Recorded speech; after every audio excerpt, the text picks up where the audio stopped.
Bonjour à tous, aujourd'hui nous allons parler de la gestion de la respiration en IRM abdominale.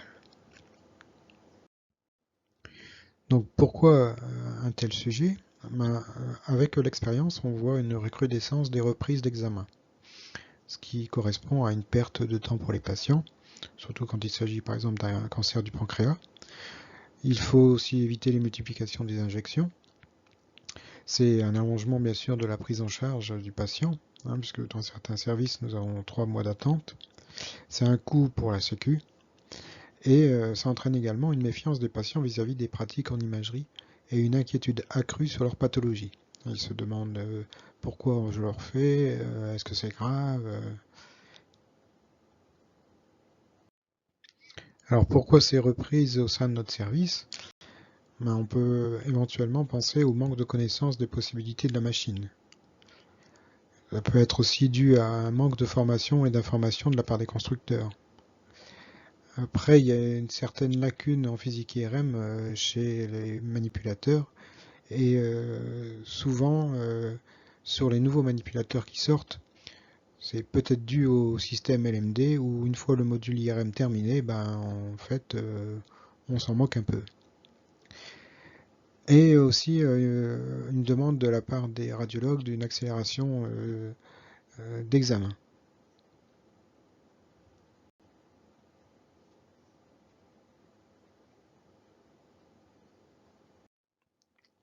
Donc voici un exemple. Donc c'est un patient de 240 kg qui vient pour une pathologie hépatique et qu'on doit reprendre à un mois après un examen qui a été fait dans le privé à l'extérieur. Donc à noter que c'est exactement la même machine, une 1.5 Tesla, en l'occurrence une 1.5 Tesla Philips. Donc vous voyez la qualité des images. À gauche, normalement c'est un T1 et à droite c'est un balance FFE, un écho de gradient T2 rapide.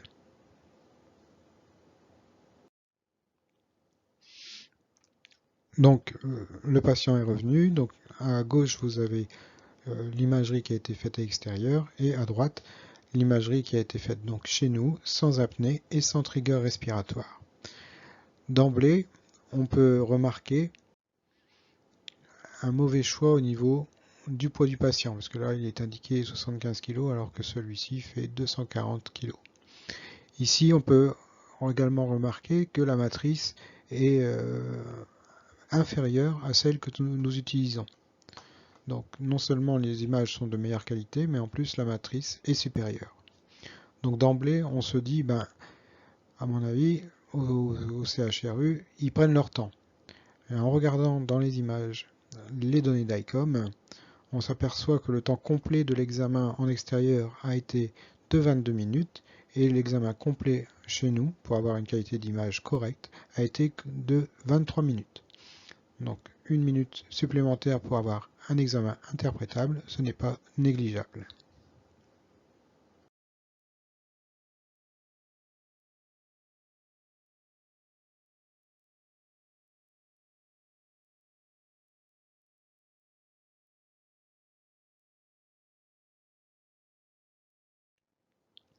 Voici un autre exemple avec le balance FFE, donc l'écho de gradient rapide. Donc ici toujours l'examen extérieur et ici le nôtre.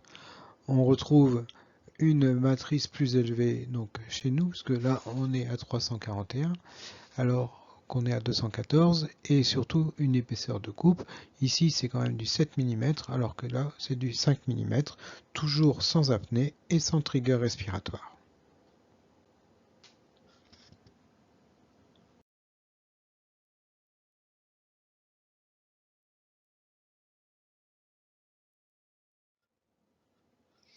Donc comment on peut optimiser tout ça?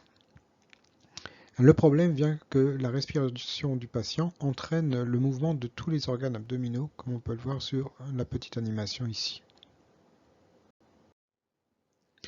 Donc la première intention, c'est d'accélérer de façon raisonnable les séquences en essayant de maintenir l'apnée du patient si possible. Alors pour cela, il y a plusieurs méthodes. Soit on agit sur la matrice, soit sur la bande passante, soit sur les nouvelles méthodes d'accélération. En deuxième intention, on a des méthodes qui allongent le temps de séquence et qui est patient dépendant, comme le trigger respiratoire, l'utilisation de l'éco-navigateur, la compensation de mouvement ou la combinaison de plusieurs méthodes, compensation de mouvement et trigger respiratoire. Enfin, on peut utiliser des méthodes n'utilisant aucun artifice périphérique et maîtriser le temps des séquences, en utilisant la multiplication des excitations, en utilisant le single shot, les angles de refocalisation, les chevauchements et les dynamiques. Commençons par l'accélération raisonnable des séquences. Une séquence, c'est le TR multiplié par le nombre de lignes multiplié par le nombre d'excitations. Si on réduit le TR, on modifie le contraste. Si on réduit le nombre de lignes, on modifie la résolution spatiale. Si on réduit le nombre d'excitations, on diminue le rapport signal sur bruit. Donc évidemment, tout est imbriqué les uns dans les autres, donc le contraste, la résolution spatiale et le rapport signal sur bruit. Si on touche au contraste et à la résolution spatiale, tout est interdépendant. Pour ce faire, les méthodes utilisées régulièrement, c'est l'augmentation du sense. Donc, le sense, c'est une imagerie parallèle qui nous permet de travailler plus vite en utilisant du repliement. Si on l'augmente, évidemment, on a une baisse du rapport signal sur bruit. On peut également augmenter l'épaisseur de coupe. Dans ce cas-là, on aura une diminution du nombre de coupes et donc une baisse du temps de séquence. Une augmentation du facteur turbo, mais qui entraîne directement un risque de blurring et une augmentation de la SAR. Une diminution des excitations sans compensation. Du coup, on aura une diminution du rapport signal sur bruit. Une diminution du nombre de coupes par apnée, mais du coup, on aura une augmentation du temps d'examen. Alors, toutes ces diminutions, il faut y faire très attention et il faut rester impérativement dans des baisses de rapport signal sur bruit raisonnables et surtout, il faut compenser ces pertes de rapport signal sur bruit. Compenser ces pertes de rapport signal sur bruit, c'est par exemple une augmentation légère de la taille du voxel d'acquisition.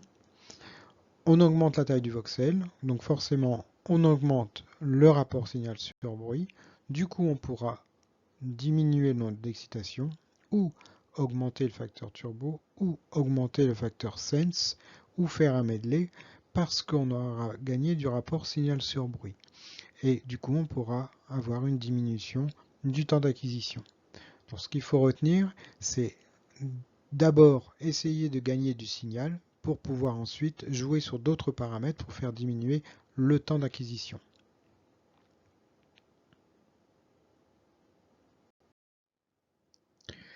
Petit aparté, il ne faut pas confondre la matrice d'acquisition et la matrice de reconstruction. La seule vraie, c'est la matrice d'acquisition. Alors ici un exemple, une matrice de 250 sur 250. Vous aurez beau après la couper en 1024 sur 1024, cela ne va en aucun cas rajouter de l'information. Ça sera toujours la même image que l'acquisition. Alors en direct, une augmentation légère de la taille du voxel. Donc ici on est à 1,59, 1,64. On va augmenter cette taille du voxel en passant par de 1,6 à 1,7, donc juste de 1 cran. On aura gagné ici 0,142 rapport signal sur bruit. On aura donc gagné du rapport signal sur bruit. On diminue le nombre donc d'excitations et on arrive à une durée totale d'acquisition de 16 secondes. On aura perdu en tout que 0,2% de rapport signal sur bruit. À titre d'exemple, sur un T2, ici on a un voxel de 1,6, 1,6,4. On va donc légèrement augmenter ce voxel d'un cran, donc passer de 1,7, 1,7 à 4. Ici, on a NSA égale 2 à 34 secondes, NSA égale 1 à 16 secondes, et vous voyez, la qualité image reste quand même correcte. Deuxième chose à penser, c'est toucher à la bande passante, qui correspond à l'ensemble des fréquences du signal. Elle va dépendre du nombre d'échantillons ou de pixels dans le sens de la fréquence. Et elle va dépendre également du temps d'application du gradient de fréquence ou de lecture.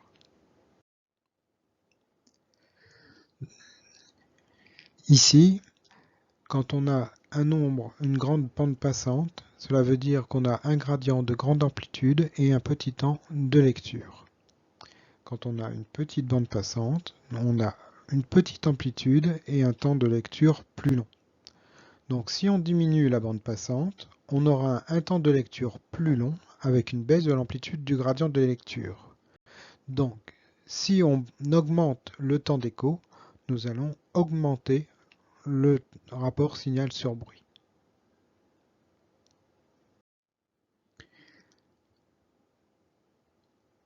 La bande passante, si on la diminue, on va donc augmenter le temps de lecture, augmenter le rapport signal sur bruit.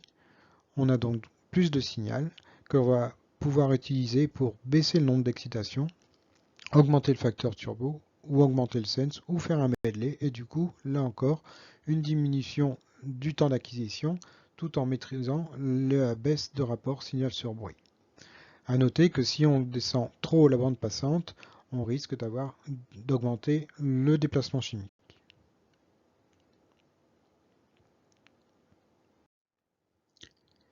Donc ici chez Philips, la bande passante se traduit par le water phase shift ou le décalage eau-graisse.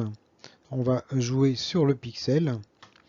Le décalage eau-graisse correspond à l'inverse de la bande passante.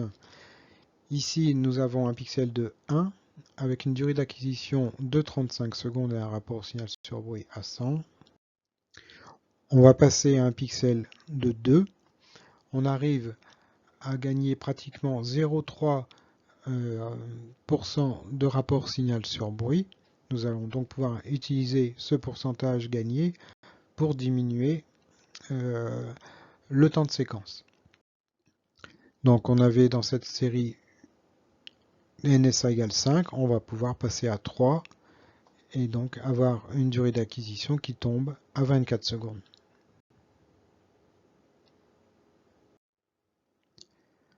Voilà un exemple avec un décalage eau-graisse ici à 1 pixel, ici à 2 pixels, sur lequel on va pouvoir diminuer le nombre d'excitations, puisqu'on a gagné en rapport signal sur bruit en faisant augmenter le décalage eau-graisse.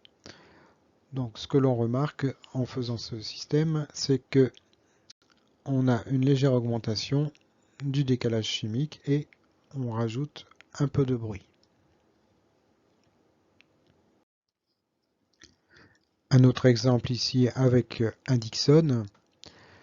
On a un temps d'acquisition à 15 secondes, on va le faire tomber à 10 secondes tout en augmentant le décalage eau-graisse, donc en diminuant la bande passante. Et ainsi on va encore une fois gagner du rapport signal sur bruit. On a quand même assez peu de différence entre les deux images.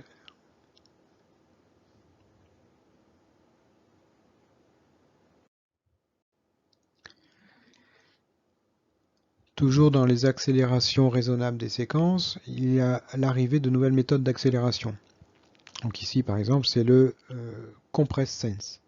Donc à titre de comparaison, le compress sense c'est quoi? Si vous faites de la photo, vous avez le choix de travailler soit en image RAW qui va garder toutes les informations, soit d'emblée de travailler en image comprimée, c'est-à-dire en JPEG. L'idée en fait du compress sense, c'est d'aller chercher directement l'image comprimée, puisqu'on sait que les données à l'intérieur du plan de Fourier sont des données redondantes.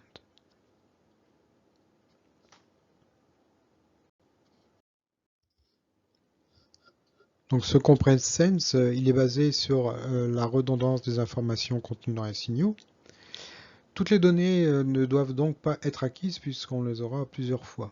Donc l'idée en fait c'est de faire des acquisitions aléatoires des données dans l'espace K en privilégiant le centre.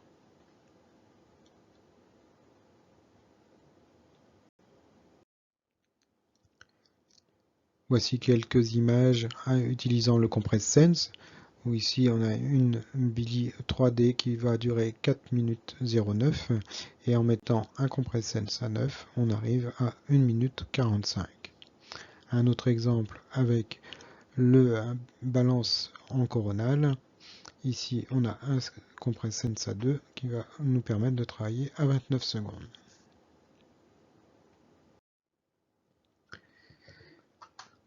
Les autres méthodes pour s'affranchir de la respiration sont des méthodes qui vont malheureusement allonger le temps de séquence. Alors, c'est par exemple l'utilisation du trigger respiratoire et de l'éco-navigateur. Donc, le trigger respiratoire, l'éco-navigateur, ils sont basés sur le même principe, à savoir de faire des acquisitions sur la période expiratoire. Alors, pourquoi on choisit cette période expiratoire? Parce que c'est la plus longue, et tandis que si on la prenait sur l'inspiration, on voit ici que le patient bougerait beaucoup. Ici, au moment de l'expiration, les mouvements abdominaux sont limités.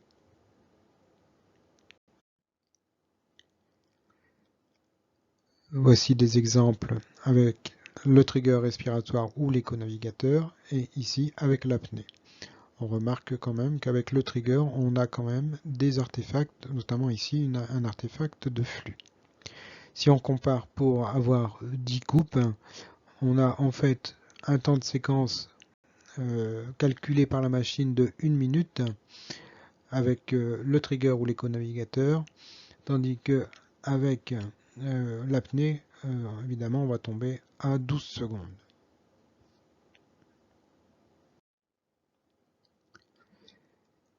Vient encore des nouveaux systèmes pour compenser les mouvements respiratoires, qui sont les séquences donc à compensation de mouvement, qu'on appelle Propiler chez G, Radar chez Hitachi, Multivan chez Philips, Blade chez Siemens et Jet chez Toshiba.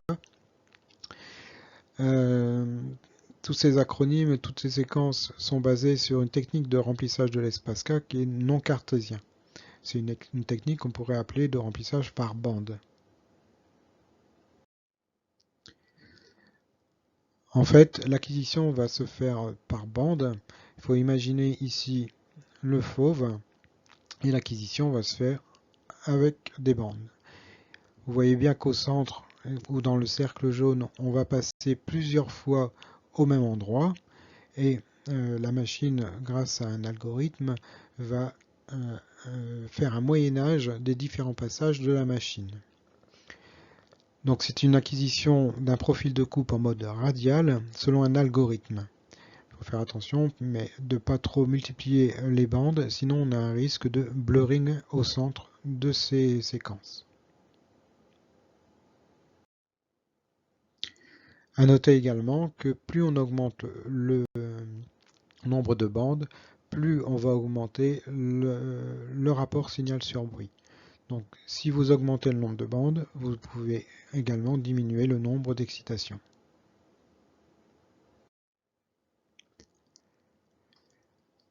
Donc le principe des compensations de mouvement, c'est augmentation du pourcentage de l'anti-mouvement entraîne directement le chevauchement des acquisitions.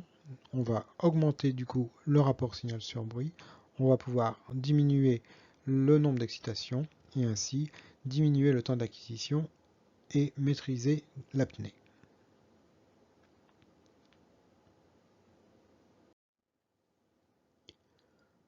Voici un exemple avec le multivan chez Philips comparé à l'apnée pour 10 coupes.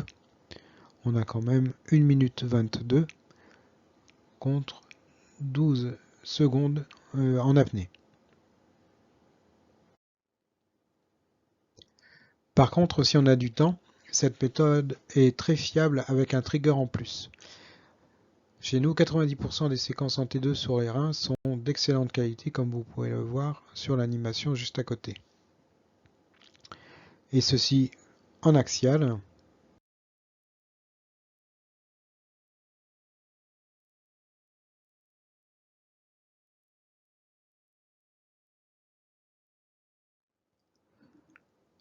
Mais aussi en coronal.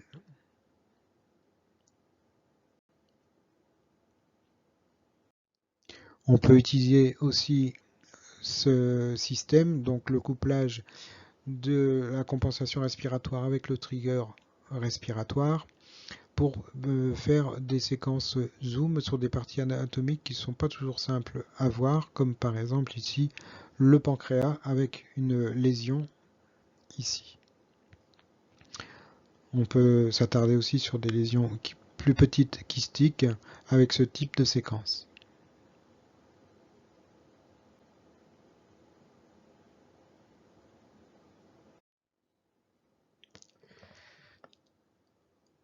Troisième possibilité, ce sont toutes les méthodes n'utilisant aucun artifice périphérique et qui n'est non patient dépendant. C'est des méthodes que l'on a décrites déjà depuis 2004 à Marseille, aux journées francophones d'IRM. C'est dans les vieux pots qu'on fait les meilleures soupes. Donc c'est en utilisant les principes de base de l'IRM. Par exemple, le single shot. Le single shot, c'est quoi? C'est un balayage du plan de Fourier pendant une seule excitation. Le truc pour s'affranchir de l'apnée, c'est que si ce remplissage est inférieur à 1 seconde, on aura une image correcte.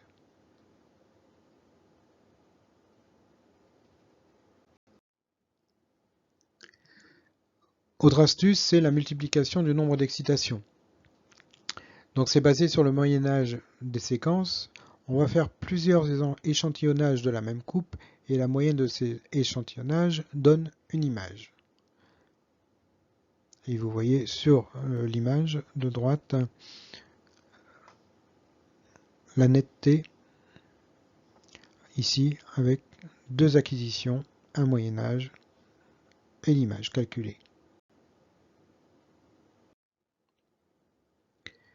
Voici comparativement deux T1, l'un avec l'apnée en 12 secondes et l'autre sans apnée chez le même patient, avec la multiplication des excitations qui dure 1 minute 12 secondes.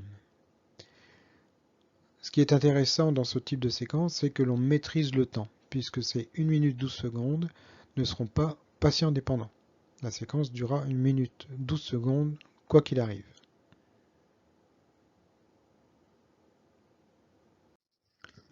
L'avantage de la méthode, on vient de le dire, c'est la durée de la série qui est connue et maîtrisée. On a également un bon suivi anatomique, une bonne reproductibilité, un bon rapport signal-sur-bruit, puisque en multipliant par 2 le nombre d'excitations, on arrive à augmenter le rapport signal-sur-bruit de racine carrée de 2. On peut l'appliquer sur tous les mouvements, pas seulement respiratoires, mais on peut l'appliquer également sur les mouvements cardiaques. Voilà l'exemple où on a fait une acquisition en ciné sur le petit axe, avec à gauche, en utilisant le nombre d'excitations à 10, le patient respirant tranquillement, et à droite, le même patient avec une apnée de 4 secondes avec une NSA égale à 1. On voit clairement la netteté des images, et cela ne change à rien le calcul de la fraction d'éjection. On arrive ici à 51,9 et ici à 52,3.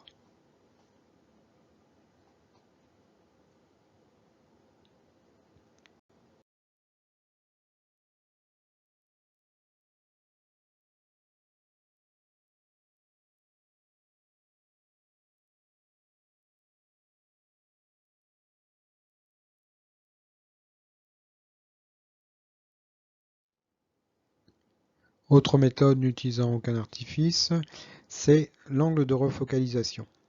Cet angle, on peut le faire varier entre 30 et 180 degrés.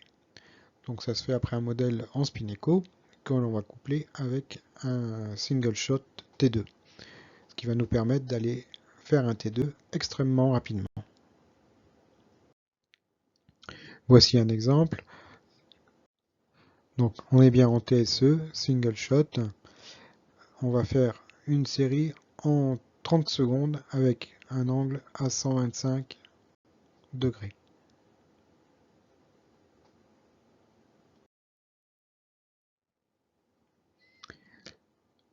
On va donc utiliser cette séquence avec un angle de refocalisation à 125 degrés.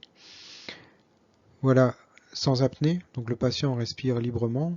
On a une acquisition par coupe inférieure à la seconde, dont je vous ai parlé tout à l'heure, rester en single shot inférieur à la seconde. On est donc à 0,77 secondes par coupe et on voit que l'image est nette. Ici, la même série, mais en apnée.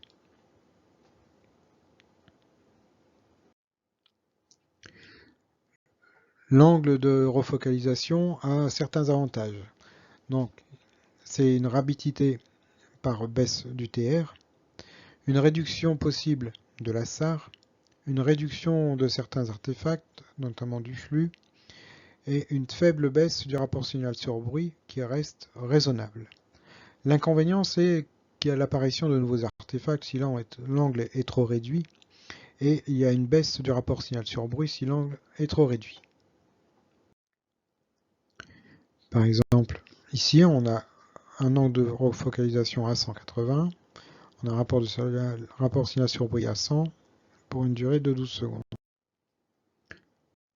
Si on passe à 160, on se retrouve avec une durée d'acquisition à 10 secondes. Par contre, on aura perdu 0,3% du rapport signal sur bruit. Si on diminue encore à 125, on se retrouve avec presque 8 secondes d'acquisition. Et là, c'est la chute. On arrive presque à perdre 0,6 voire 0,7% de rapport signal sur bruit. Voici en illustration le problème de l'angle de refocalisation. Donc on part d'à 180 et on va en diminution. Ce que l'on peut remarquer, plus on baisse, plus on a du bruit qui apparaît et surtout on a l'apparition de nouveaux artefacts. Donc il faut bien faire attention à diminuer cet angle de refocalisation de manière à ne pas générer trop de bruit et de nouveaux artefacts.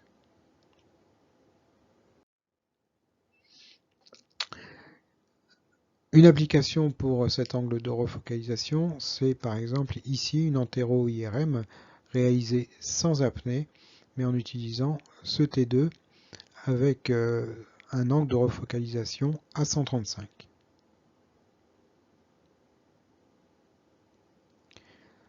Vous remarquez que l'on a quand même un excellent suivi anatomique lors de l'acquisition de cette séquence.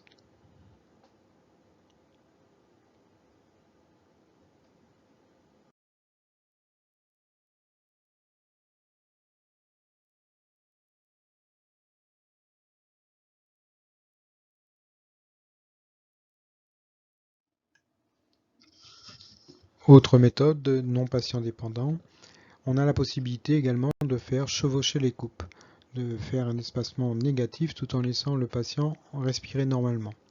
Ou alors, deuxième possibilité, c'est de faire 2 paquets d'acquisition ou des dynamiques, là aussi en laissant le patient respirer normalement.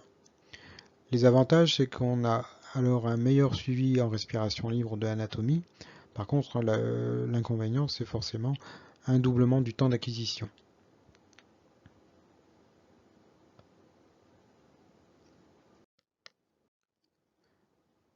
Voici un exemple sur une séquence d'échogradient rapide.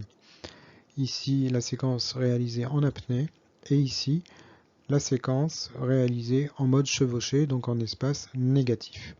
On remarque quand même que d'une part, le patient respire normalement et qu'on a un très bon suivi anatomique.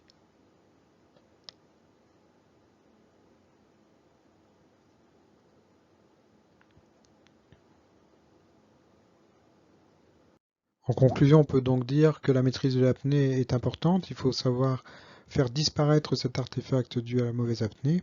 Dans l'avenir proche, on peut compter sur le compress-sense couplé au sense afin d'adapter au mieux le temps des séquences pour le patient. Aujourd'hui, l'utilisation des artifices de constructeurs, il faut savoir bien les utiliser, comme la compensation de mouvement.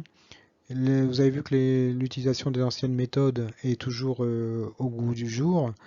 Il faut savoir jongler avec les différents paramètres pour compenser en fait la perte de rapport signal sur bruit.